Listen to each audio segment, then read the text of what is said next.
My dear sisters and brothers, you have heard the word of God, and I'm sure you've been focused on it. But it also could happen that while you're focused, you could also be in and out, distracted, and somewhere your attention was moved. Whatever it is, something you have already caught, maybe that is the message of God for you. But sometimes what happens is you're hearing the word, but you're understanding something else. And that is important. What have you understood? Is it coming from God? Is it coming from yourself? Or is it coming from the evil one? But that will depend on where you are centered. Are you centered on God, or you are centered on self? And most of the time we will see that we are centered on self. And for this reason, Jesus tells us, remain centered on me. How? Remain in me as I remain in you. And what can you do? At every breath, it's the best way to know that without breath we would die. So with the breath, He is in me, and with the breath out, I'm in Him. If you keep this, then you will not easily waver. You'll be constantly discerning in which direction you are to take your steps.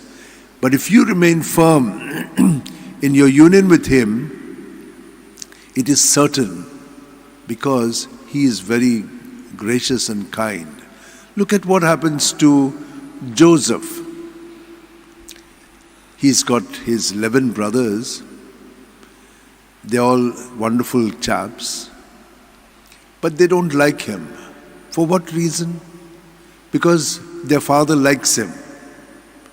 Why does he like him? He says, okay, he has a special relationship with Joseph because of his wife.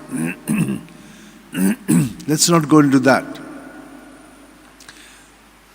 But Joseph is told to go with his coat to his brothers. Now Joseph was having a gift of dreams, and his dreams were quite applicable. They were good. They were jealous of this gift God had given him. They were jealous because his father was caring for him.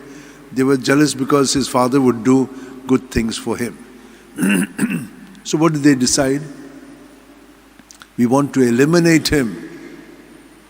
Not only do they hate him, but they just don't want him to be there. But look at what happens among the brothers. Though all of them may be harboring such feelings, one of them, Reuben, says, no, let us not do harm to him. Let us put him in one of the pits and see how God works. He has his own way. So they decided, okay, let's do that. So they put him in one well. You know how dangerous a well in the desert could be. There might be snakes, poisonous ones, scorpions, whatnot. They lower him there. But God takes care of him. And after some time, when they are there, they see these Ishmaelites coming. So let's take him out from here. We wanted to eliminate him. Let us sell him. Sell him for 20 silver pieces. Okay. They sell him, and he's taken away from their sight. What do? They want to show their dad that he has been killed by wild beasts. So they smear his coat with blood. And you know how heartbroken his father will be. We'll come to that later. But look at what hate does to us. Why are we hating someone else? Because we are not grateful to God for what God has given each one of us. We want to be like the other.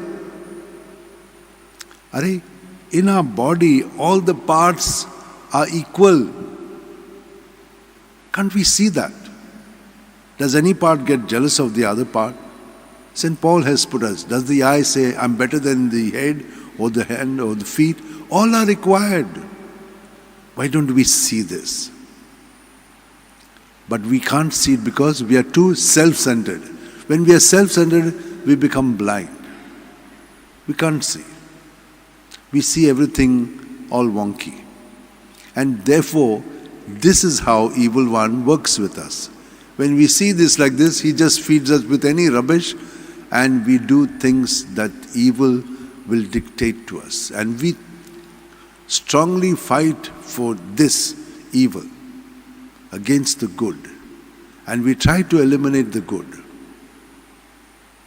Now, my analysis, all of you also know about it. But what are we to do? I told you what we have to do, what Jesus has told us to do. Remain constant in your oneness with Him. He is always one with us. Look at all the parts of the body. They're one with the body. They're one with me.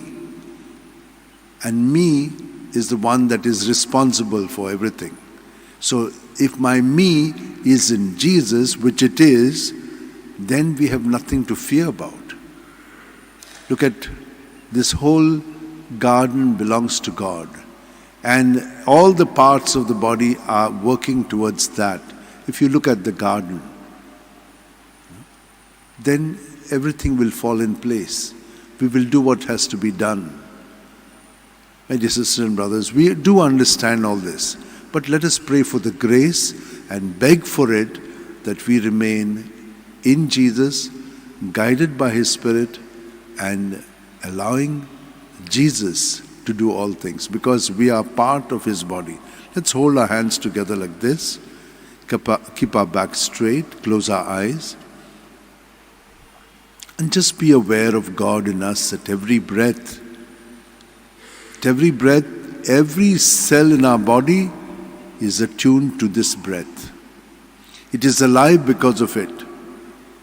And every breath out, we empty everything in our body, mind, and spirit.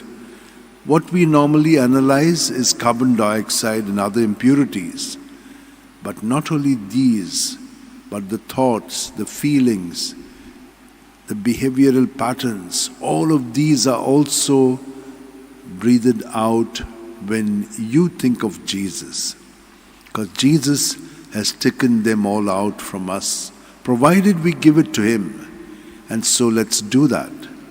Give it to Him, and we will have life in abundance. We will be at peace. We will be cooperative in His body and look at others as members of the same body of Jesus, each one having their own particular responsibilities. Lord, thank you very much. And we offer ourselves to you fully, so that now when you come into our hearts, you will mend us and make us whole, so that we can be your presence in our thoughts, words, and deeds. Amen.